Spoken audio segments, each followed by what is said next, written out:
You know the best part about these two cameras is the C200 can hold your amiibos.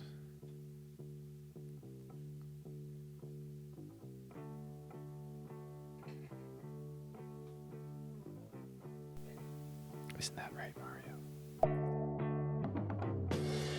Welcome to this video that nobody asked for. I am a filmmaker and a photographer, and I use this C100 all the time. This is my camera. This is my favorite camera that I work with. So I'm very, very familiar with it. And I had the opportunity to check out the C200. Now, I know the C200 isn't a new camera by any stretch. There might even be a C200 Mark II out by the time I release this. Who knows? But comparing and contrasting the two of them, I just wanted to explain some of the first impressions I had between using them.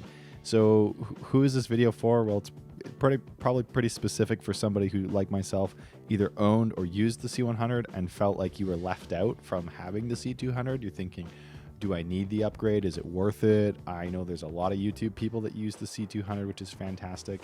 But yeah, again, I had this camera for about 2 weeks. Was able to test some things out, not everything. And yeah, I'll just take you through a couple of the smaller things that I noticed that actually made me appreciate the C100 more than I had before. So it's great. It's getting rid of my FOMO. Okay, so the first thing that I actually wanted to cover, which seems like such a small thing, but it makes a huge difference for me, is actually the joystick on each camera. So the C100, this joystick on the right-hand side, it's very easy to click it in with your thumb. And when I click it in, you'll be able to see on the screen here that I can make adjustments left and right. I can scroll through my aperture, my ISO, and my white balance. And it's fantastic because all you need to do to make adjustments on the fly is to click in the button and then toggle them up and down. On the C200, it doesn't work like that. You can still click in the joystick, but it doesn't activate this little menu that's on there. You have to press the function button, and then you can scroll through some of the options. And it's really frustrating for me coming from the C100 because the C100 was so fast when you just click the button in, move, make an adjustment. The C200 doesn't let you do that. So if you're used to pressing the function button, then maybe that works easier for you, but it was a big difference for me. Image quality wise between the two cameras, I know that the C200 can shoot RAW. Unfortunately, I wasn't able to test the RAW because I don't have a CFast card. I know that the RAW is much better than the C100, but RAW, obviously you're using a lot of data, and that's something that I would actually be concerned about, is how much data you're going to plow through doing that. So I know that some people will record on RAW and then they'll transcode it and make it into an easier format, but that's a lot of time and energy, and how big of a card do you have and how much hard drive space you have. So it's doable, but it's just, you kind of got to be set up for it. If you're doing something that's a little bit simpler, or if you just wanted a nice image out of camera and you're shooting at the 1080p 8-bit or the 4K 8-bit, I was actually surprised at how similar the image was to the C100.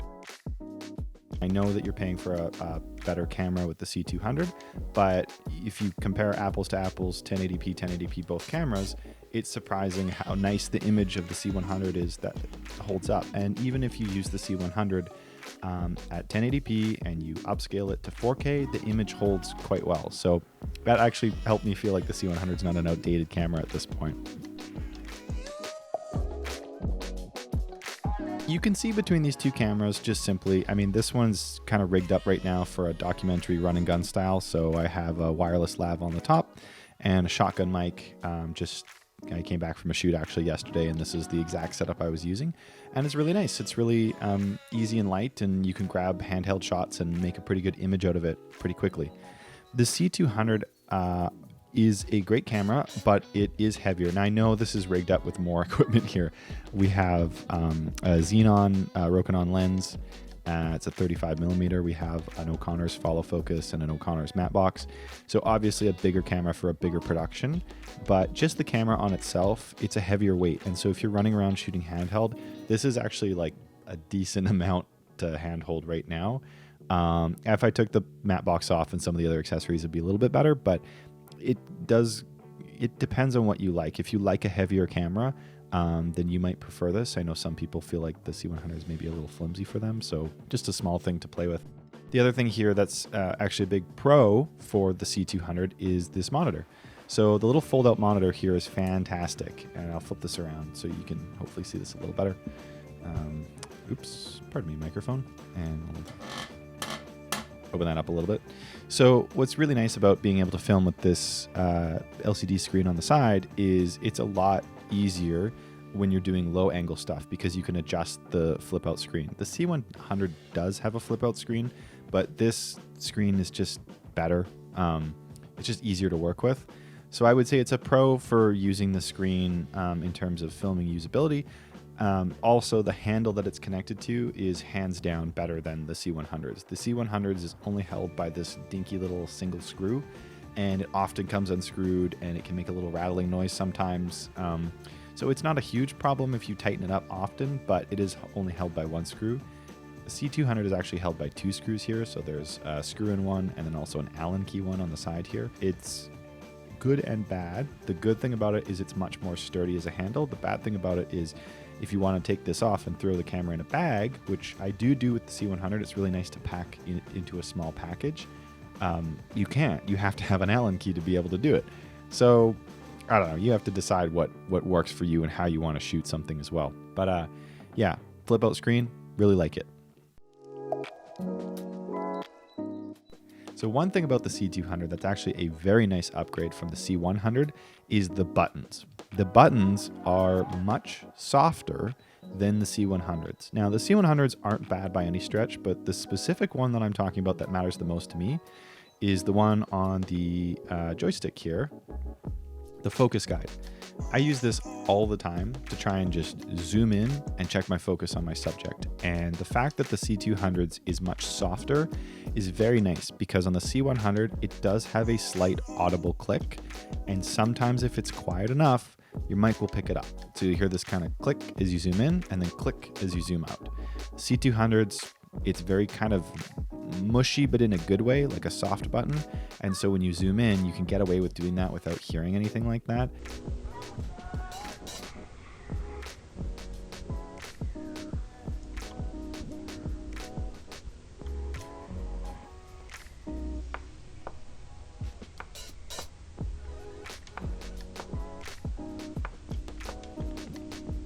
Same for the buttons on the side. They're quite quiet. I've never had an issue too much with the buttons on the side of the C100 because I don't use them that much.